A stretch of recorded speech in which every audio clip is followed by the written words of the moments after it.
Shalom Israel. Welcome again to Watchmen of the Faith Ministries. My name is Kasada Bar, and I'm going to be continuing where I left off at before, okay? The second adulterous woman, and do we understand the parables?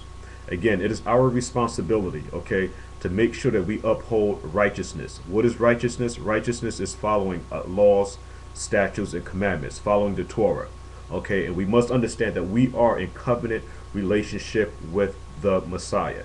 Okay, and when we don't follow the Torah, this makes us an adulterous woman. The Messiah is, okay, the groom, and the nation of Israel is the bride. The Messiah did not marry another people and give this other people his name. The only people that has the Messiah's name is the nation of Israel, Yasha Allah. And it's very important that we live up to the agreement that we made at Mount Sinai with this wedding contract. Again, it's very important that we understand that we must live by this wedding contract because we said, I do. Now, to prove to you that we said, I do, and we are the descendants of those people, let's go to the book of Shemot, which is the book of Exodus, chapter 19, and I'm going to read verses 5 through 8. Okay? Now, therefore, if, and the operative word is if, okay, because there's terms and conditions to this marriage.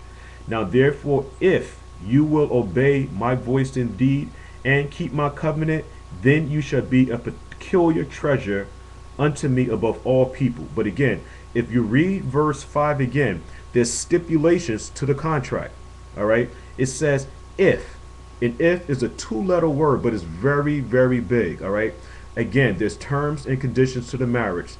If, all right, if you will obey my voice indeed and keep my commandments, then you shall be a peculiar treasure unto me above all people, for all the earth is mine. Out of all the nations on the planet earth, the Messiah chose one people, and he gave those people his name, and that is the nation of Israel. That's the importance of a wedding, okay, is that you take on the name of your husband, Yasher Allah, okay, very important. Verse 6, and you shall be unto me a kingdom of priests and a holy nation. These are the words which thou shalt speak unto the children of Israel. Verse 6 is so important. I'm going to read it again. And you shall be unto me a kingdom of priests above all the other nations on the planet earth. The Messiah is going to choose the nation of Israel to be a priest. The Messiah came into covenant relationship with the nation of Israel. We are a married people, and it's very important that we understand that. And you should be unto me a kingdom of priests and a holy nation. These are the words, or these are the terms of the contract, which is called the ketubah. Okay, these are the words of which thou shalt speak unto the children of Israel. And Moshe came and called for the elders of the people and laid before their faces all these words of Devarim, which means words, which the Messiah commanded him. And all the people answered, which is the nation of Israel, together in one consent, because this is about a community and community responsibility. Again, I can't say this enough until it becomes second nature. We are a covenant people. There's responsibilities that you must abide by because we said, I do. You are the wife. You have a responsibility. Okay, you just can't walk around and say, listen, I'm an Israelite, okay, and I don't have to follow the law, statutes, and commandments. And just because I'm an Israelite, all right, I got an automatic ticket to get in. Okay, no, it doesn't work like that. There's terms and conditions to the marriage. And if you don't abide by the terms and the conditions of the marriage, what happens? You get kicked out of the house. Simple and plain as that. And all the people answered together and said, all that the Messiah have spoken, we will do. What does that mean? It means I do. I do. When the marriage proposal was proposed to the nation of Israel, we said, I do. So when you say I do, you now become man and wife. This happened to no other people but the nation of Yasha Allah, Israel. And Moshe returned the words of the people unto the husband. It says Lord here. So now we're in covenant relationship with the Messiah. Now, something happened, as we all know, all right? We broke the terms and the conditions of the marriage. We were exiled out of the house. So now the nation of Israel is called a whore. She's called an adulterous woman. She took on other gods, and these other gods are representing other husbands besides her rightful husband, which is the Messiah. So when you do that, you're called an adulterous woman, you're called a whore, and you're called a prostitute. It was is what you're called. Okay, we're going to go to the scriptures to back that up. Let's go to Exodus, the 23rd chapter, and I'm going to read. I'm going to start at the second verse, and I'm going to read down to the fifth verse. Son of man, there were two women, the daughters of one mother, and they committed whoredoms. So this is a term that's being referenced to the nation of Israel, both houses, northern and southern kingdom. And they committed whoredoms in Egypt. They committed whoredoms in their youth. There were their breasts pressed, and they bruised the teeth of their virginity. And the names of them were Aholah, the elder. So now we must understand, okay, the way that the Messiah speaks in codes. All right, he's speaking in codes. And the names of them were Aholah, the elder. Aholah is who? Northern kingdom. And Aholabah, her sister, which is going to represent Jerusalem, southern kingdom, the elder. And Aholabah, her sister, and they were mine, and they bare sons and daughters. Thus were their names. Samaria is Aholah, which is northern kingdom, and Jerusalem is Olabah, which is southern kingdom. And Aholah played the harlot. So we see that the nation of Israel, Aholah, which is to be more particular here, we're talking about northern kingdom, and Aholah played the harlot. So we see that Israel is being called an harlot. Israel is called an harlot because she broke the terms and the conditions of the marriage. And Aholah played the harlot when she was mine, when she was my wife. And she doted on all her lovers, the Assyrians, her neighbors. But remember now, Aholabah did the same thing. So both houses are called adulteress and harlots and whores. It's very important that we understand that. And those titles was given only to the nation of Israel because the Messiah came into covenant relationship with the nation of Israel. And when you break again the laws, statutes, and commandments, you're called a whore and a harlot and a prostitute and some other derogatory names. All right. Again, it's your responsibility to make sure that you follow the laws, statutes, and commandments. Now let's go to verse 36, and I'm going to read 37. The Messiah said moreover unto me, which is Ezekiel, Son of man, will thou, which is a question, will thou judge Aholah and Ahobah, which is both northern and southern kingdom? Will you judge them? And this is our job here. Our job now is to show the nation of Israel her abominations. It's our responsibility. This is the reason why the name of this ministry is called Watchmen of the Faith Ministries, because somebody has to now blow the shofar, which is the trumpet, to let our people know that we committed as a people a very serious offense. A very serious offense. Because again, we have to understand the penalty for adultery is for us to be put to death. I'm going to say it again. When we broke the laws, statutes, and commandments, there was a death sentence or a death penalty placed upon the nation of Israel. All right? And that death sentence is death, execution. So our job again is to make sure that we show the nation of Israel her offense. Now, verse 36 again.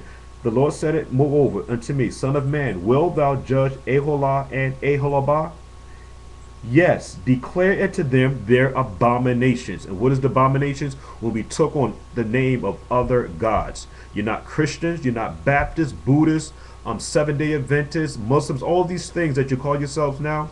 You're not those things. All right? You are the sons and daughters of the Messiah. Okay, not just the men, but the women also have a responsibility. I'm going to say it again.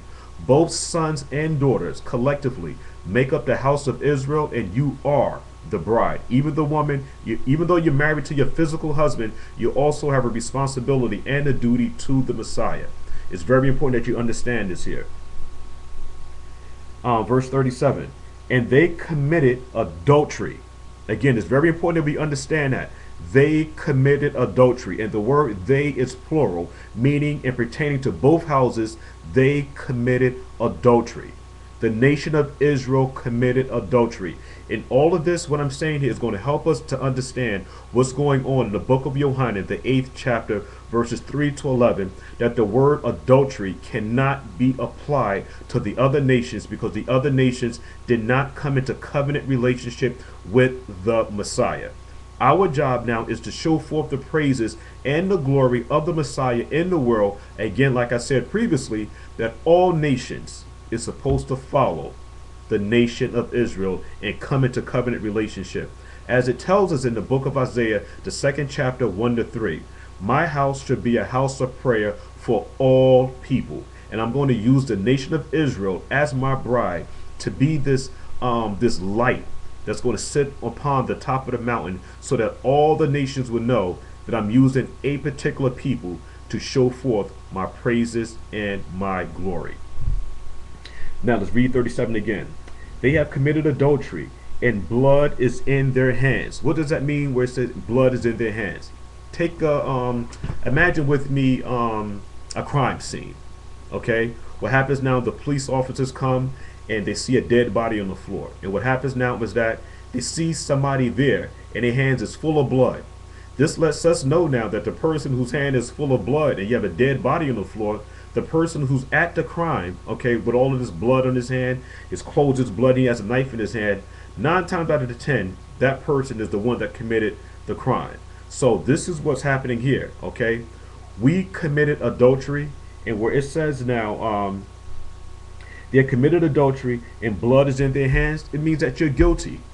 Heaven and earth bears witness that we committed these adulterous acts, all right? The blood is in our hands, and with their idols, because again, when we see our people involved in Christianity and all these other denominations out here, we say, listen, you know what? The blood is on your hands. We see that you're committing adultery because you're not following the laws, statutes, and commandments. I'm going to say this again. Everybody who's into other denominations, the blood is on their hands, so we can see it. Because if you're not teaching Torah, if you're not teaching repentance, all right, the blood is on your hands. I can see it because you're not telling the people to come back into covenant relationship with the Messiah. And with their idols, they have committed adultery and have caused their sons, whom they bear unto me, because the sons and the daughters now are born to the Messiah, meaning this. We are supposed to teach our children the laws, statutes, and commandments. This is our responsibility. This is about community responsibility, and our job is to show forth the praises of the Messiah in the world. Okay, that's very, very important. Who have caused their sons, who they have bear unto me, to pass through the fire to devour them. So we see now again that a lot of our people are involved in what is this thing here? Abortion and things like that. You know, you sacrifice and you give your children over to Molech and Baal and things like that. So again, it's very important if you come back into covenant relationship with the Messiah, your sons and daughters belong to the Messiah, especially the firstborn son. If we wanted to go back into history, the firstborn sons were obligated, okay, in servicing the Messiah. Okay, the firstborn sons. Okay, but that's a whole other topic right there. Okay, I don't want to get too far into that. I'm going to read now the 38th verse. Moreover, this day they have done it. Moreover, this they have done unto me. They have defiled my sanctuary in the same day and have profaned my Sabbaths. When it said he had profaned our Sabbaths, the Messiah's, Sabbaths, we have to understand that there are 7 Sabbaths. All right, 7. The first Sabbath is the Passover. We have the last day of Passover, which is the day of unleavened bread. We have the Feast of Weeks, the sighting of the new moon. We have the Day of Atonement. We have the Feast of Tabernacles. We have, what did I miss here? I said the sighting of the new moon.